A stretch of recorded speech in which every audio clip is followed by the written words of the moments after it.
Fala pessoal, tudo bem? Muito bom dia, seja bem-vindo a mais esse vídeo do canal A Voz do Livro. No capítulo anterior, nós lemos sobre as 9 mudanças e no capítulo atual, neste de hoje, iremos ler sobre a distribuição dos meios. Espero que você goste e boa leitura, ou melhor, boa audição do livro. Um abraço, até daqui a pouco. Sobre a distribuição dos meios, as manobras militares são o resultado dos planos e estratégias na maneira mais vantajosa para ganhar. Determinam a mobilidade e eficiência das tropas.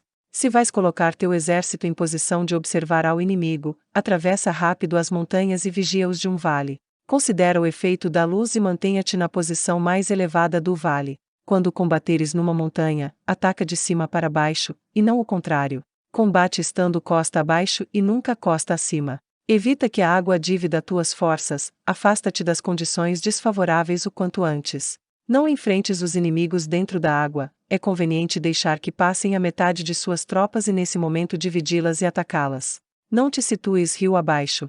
Não caminhes contra da corrente, nem contra o vento. Se acampas na beira de um rio, teus exércitos podem ser surpreendidos de noite, empurrados para se afogar ou se lhes pode colocar veneno na corrente. Tuas barcas não devem ser amarradas corrente abaixo, para impedir que o inimigo aproveite a corrente lançando seus barcos contra ti. Se atravessa pântanos, faça-o rapidamente. Se te encontras frente a um exército em meio de um pântano, permanece próximo de suas plantas aquáticas ou respaldado pelas árvores.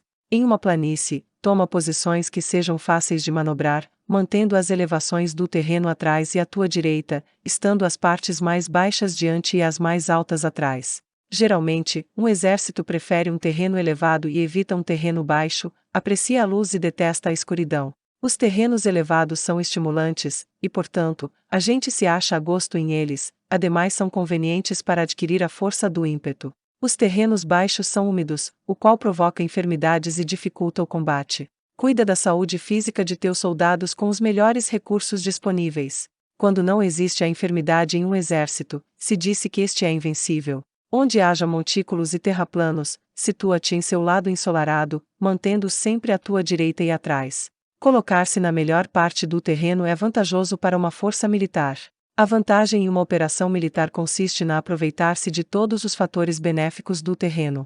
Quando chove, rio acima a corrente traz consigo a espuma, se queres cruzá-lo, espera que acalme. Sempre que um terreno apresente barrancos infranqueáveis, lugares fechados, armadilhas, riscos, grutas e prisões naturais, deves abandoná-lo rapidamente e não te aproximes dele. No que me concerne, sempre me mantenho distante destes acidentes do terreno, de maneira que os adversários estejam mais perto que o deles. Dou a face a estes acidentes, de maneira que fiquem às costas do inimigo. Então estás em situação vantajosa, e ele tem condições desfavoráveis. Quando um exército se está deslocando, se atravessa territórios montanhosos com muitas correntes de água e poços, ou pântanos cobertos de juncos, ou bosques virgens cheios de árvores e vegetação, é imprescindível esquadrinhá-los totalmente com cuidado, já que estes lugares ajudam nas emboscadas e aos espiões.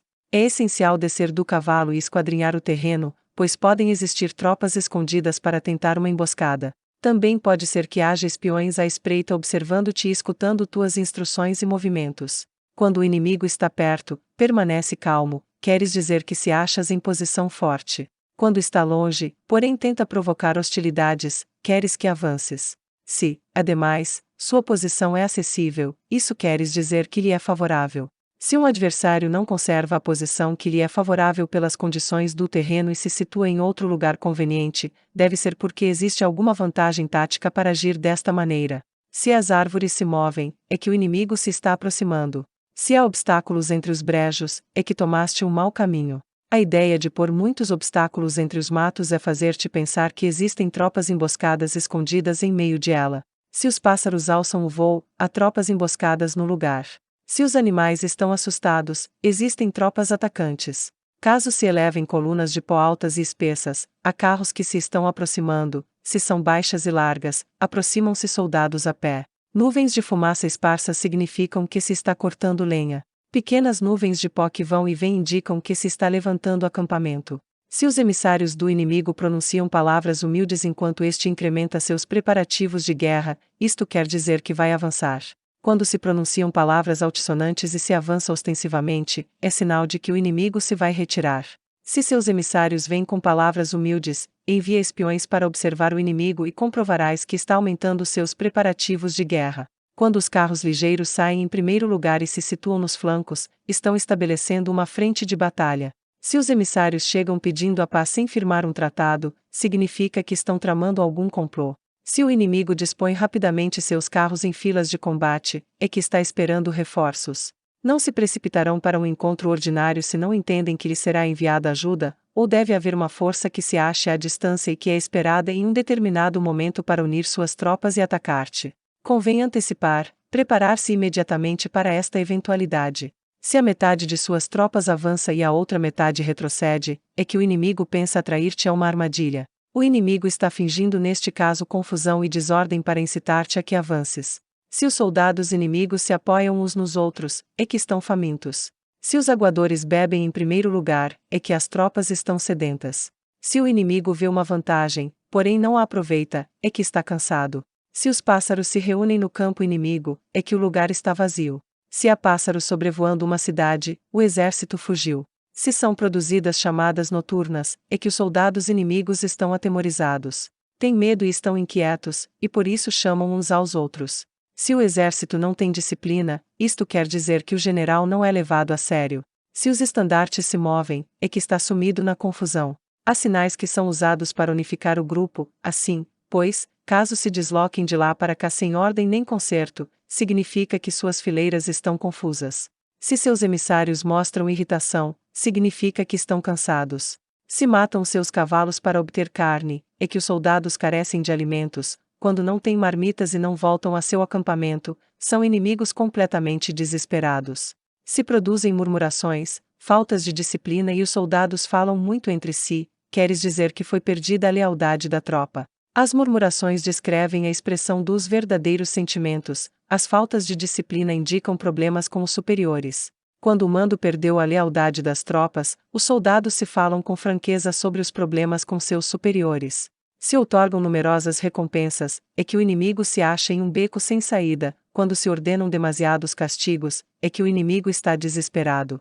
Quando a força de seu ímpeto está esgotada, outorgam constantes recompensas para ter contentes os soldados, para evitar que se rebelem em massa. Quando os soldados estão tão esgotados que não podem cumprir as ordens, são castigados uma e outra vez para restabelecer a autoridade. Ser violento no princípio e terminar depois temendo os próprios soldados é o cúmulo da inépcia. Os emissários que acodem com atitude conciliatória indicam que o inimigo quer uma trégua. Se as tropas inimigas enfrentam-te com ardor, porém demoram o momento de entrar em combate sem abandonar não obstante o terreno, deves observá-los cuidadosamente. Estão preparando um ataque por surpresa. Em assuntos militares, não é necessariamente mais benéfico ser superior em forças, só evitar atuar com violência desnecessária, é suficiente com consolidar teu poder, fazer estimações sobre o inimigo e conseguir reunir tropas, isso é tudo. O inimigo que atua isoladamente, que carece de estratégia e que toma a dianteira a seus adversários, inevitavelmente acabará sendo derrotado. Se teu plano não contém uma estratégia de retirada ou posterior ao ataque, senão que confias exclusivamente na força de teus soldados, e tomas a dianteira a teus adversários sem valorar sua condição, com toda a segurança cairás prisioneiro. Se castigas os soldados antes de ter conseguido que sejam leais ao mando, não obedecerão, e se não obedecem, serão difíceis de empregar. Tampouco poderão ser empregados se não se leva a cabo nenhum castigo, inclusive depois de haver obtido sua lealdade. Quando existe um sentimento profundo de apreço e confiança, e os corações dos soldados estão vinculados ao mando, se relaxares a disciplina, os soldados se tornarão arrogantes e será impossível usá-los. Portanto, dirige-os mediante a arte civilizada e unifica-os mediante as artes marciais, isto significa uma vitória contínua. Arte civilizada significa humanidade, e artes marciais significam regulamentos. Mandar-lhes com humanidade e benevolência, unificá-los de maneira estrita e firme. Quando a benevolência e a firmeza são evidentes, é possível estar seguro da vitória. Quando as ordens se dão de maneira clara, sensata e consequente, as tropas as aceitam. Quando as ordens são confusas, contraditórias e mudam a toda hora, as tropas não as aceitam ou não as entendem. Quando as ordens são razoáveis, justas, sensatas, claras e consequentes, existe uma satisfação recíproca entre o líder e o grupo.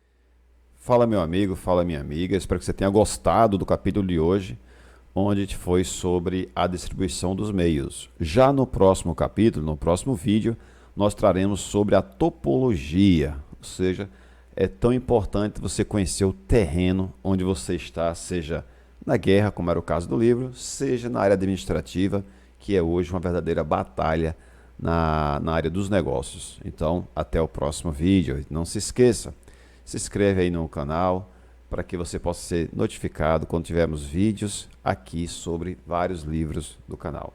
Também não esqueça de compartilhar com alguém que você sabe que vai gostar de ver sobre a arte da guerra. Aquele abraço, até o próximo vídeo. Valeu!